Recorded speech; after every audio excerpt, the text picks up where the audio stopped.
Hello guys, welcome to my channel the commerce code. और आज हम लोग जिस टॉपिक के बारे में डिस्कस करेंगे वो है RBI. But before that guys, अगर आपको मेरी वीडियो पसंद आती है तो उसे लाइक और शेयर करिए और मेरे चैनल को सब्सक्राइब करिए। सबसे पहले आरबीआई की हिस्ट्री के बारे में थोड़ा सा जान लेते हैं। RBI was established on the recommendation of a commission which was called the Hilton young commission, which was also called royal commission on Indian currency and finance. British government ने एक कमीशन स्टैब्लिश किया था, Hilton young commission, जिसको royal commission on Indian currency and finance के नाम से भी जानते हैं, जिसने रिकमेंड किया कि इंडिया में एक सेंट्रल बैंक स्टैब्लिश करना चाहिए। और इसीलिए आरबीआई एक्ट 1934 आया। जब आरबीआई एक्ट 1934 आया तो उसमें आरबीआई के इस्टेब्लिशमेंट के बारे में सारी कुछ चीज़ें लिखी हुई थी कि कैसे इस्टेब्लिश होगा, उसका क्या काम होगा और सारी चीज़ें। फिर उसके बाद करते करते कोई भी एक्ट हो उसको स्टैब्लिश होने में पूरा पेपर से रियलिटी में आने में थोड़ा टाइम लगता। तो इस तरह करते करते फिर 1 अप्रैल 1935 को आरबीआई स्टैब्लिश हुआ फाइनली था। और जब इसे स्टैब्लिश किया था तो इसका जो हेडक्वार्टर है वो कैलकाटा में था, लेकिन 1937 में इसका हेडक्वार्टर मुंबई में शिफ्ट कर दिया गया था। फिर जब ये आरबीआई स्टैब्लिश किया गया था तब ये एक प्राइवेट एंटिटी थी। फिर आरबीआई का नेशनलाइजेशन किया गया मतलब कि अब उसको प्राइवेट एंटिटी से हटाकर एक गवर्नमेंट एंटिटी बना दिया गया। मतलब गवर्नमेंट ने इसके सारे 51% से ज़्यादा स्टेक्स खरीद लिए हैं। और ऐसा कब हुआ? जनवरी 1, 1949 को आरबीआई का नेशनलाइजेशन हुआ। उस टाइम पर आरबीआई के 4 लोकल बोर्ड्स थे जो कि दिल्ली, मुंबई, चेन्नई और कोलकाता में थे। और ये 4 लोकल बोर्ड्स इस तरह से इस्टेब्लिश किए गए थे कि ये ईस्ट, वेस्ट, नॉर्थ और साउथ सारे साइड्स को कवर करें इंडिया के। और इसके साथ साथ इसके 20 रीजनल ऑफिसेज हैं और सब ऑफिसेज भी हैं कुछ, जो 11 हैं। फिर अगर कुछ फैक्ट्स देखते हैं आरबीआई के बारे में। आरबीआई के जो फर्स्ट गवर्नर थे उनका नाम था सर ऑसबॉर्न स्मिथ, जो 1935 से 37 तक अपनी चेयर पे थे। फिर अगर बात की जाए जो फर्स्ट इंडियन गवर्नर थे आरबीआई के, तो वो थे मिस्टर सीडी देशमुख। इन्होंने 1943 से 49 तक आरबीआई का गवर्नर का पद संभाला। एक और इंटरेस्टिंग फैक्ट बताती हूँ आरबीआई के बारे में। जो हमारे प्राइम मिनिस्टर थे doctor Manmohan Singh, he was the only prime minister who was also a governor of RBI. अब अगर सेंट्रल बोर्ड के बारे में बात करते हैं जो आरबीआई का है, आरबीआई के जो सेंट्रल बोर्ड है उसमें टोटल 21 मेंबर्स हैं। सबसे कुछ ऑफिशियल मेंबर्स हैं और कुछ नॉन ऑफिशियल मेंबर्स हैं जो गवर्नमेंट की साइड से नॉमिनेटेड रहते हैं। तो ऑफिशियल मेंबर्स जो हैं वो सिर्फ 5 हैं। पहला तो एक गवर्नर आता है मेन, और बाकी 4 डिप्टी गवर्नर्स रहते हैं।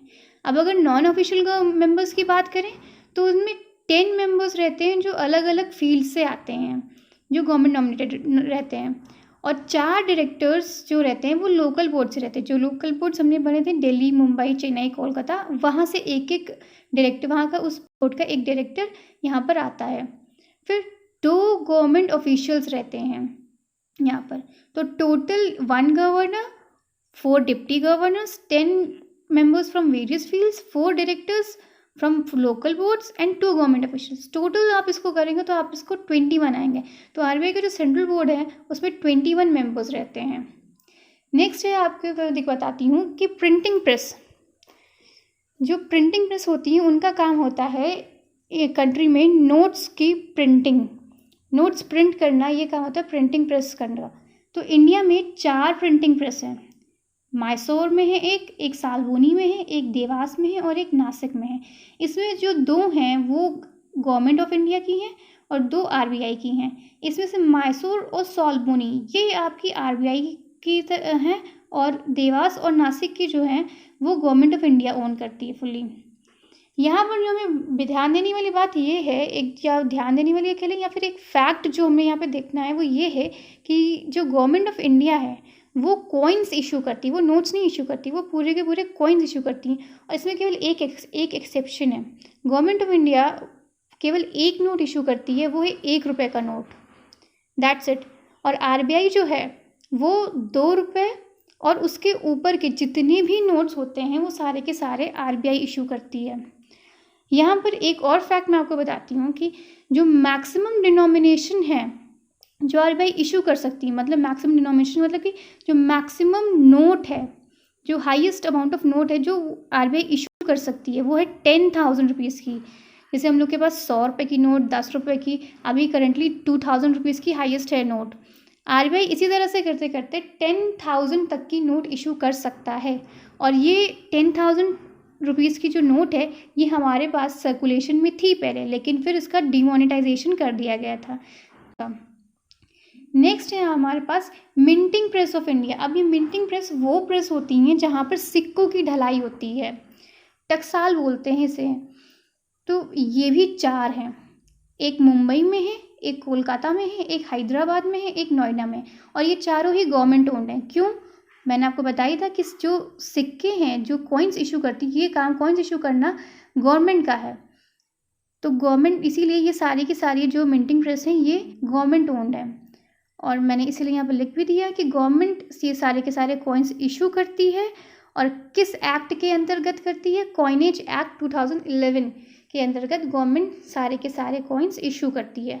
जिस तरह से आरबीआई जो है वो मैक्सिमम 10,000 रुपीज़ तक का नोट ला सकता है मार्केट में, उसी तरह गवर्नमेंट जो है वो 1,000 रुपीज़ तक का कॉइन ला सकती है मार्केट में। अब नेक्स्ट है हमारे पास सब्सिडरीज ऑफ आरबीआई। आरबीआई की कितनी सब्सिडरीज होती हैं? आरबीआई की अब 4 सब्सिडरीज हैं। यहाँ पे पहले नाबार्ड भी था, एनएचबी भी था, लेकिन वो सारे के सारे में आरबीआई ने अपनी स्टेक्स बेच दी हैं, उसको गवर्नमेंट ओन कर दिया है। अब फुल्ली ओन जो सब्सिडरीज हैं आरबीआई की वो 4 हैं, डीआईसीजीसी, रेबिट, इफ्टास और बीआरबीएनएमपीएल। डीआईसीजीसी का मतलब deposit insurance credit guarantee corporation. ये आपको ये गारंटी करती है, जो बैंक में आप अपना पैसा सबमिट करते हो वो वापस मिलेगा या नहीं मिलेगा, इसकी गारंटी ये डीआईसीजीसी लेती है। ReBIT reserve bank information technology है। IFTAS Indian financial technology and allied services. ये मेनली जो बैंक्स के जो आईटी सेक्टर का जितना भी काम होता है ये इफ्टास देखती है। फिर बीआरबीएनएमपीएल भारतीय रिजर्व बैंक नोट मुद्रण प्राइवेट लिमिटेड। जो आरबीआई का काम है कि वो नोट इशू करता है, नोट्स प्रिंट करता है, वो काम ये बीआरबीएनएमपीएल देखती है। So guys, these were some facts about RBI. अगर आपको मेरी वीडियो पसंद आई हो तो उसे लाइक और शेयर करिए। आगे ऐसे ही कॉम्पिटिटिव एग्जाम से रिलेटेड वीडियोस के लिए मेरे चैनल को सब्सक्राइब करिए।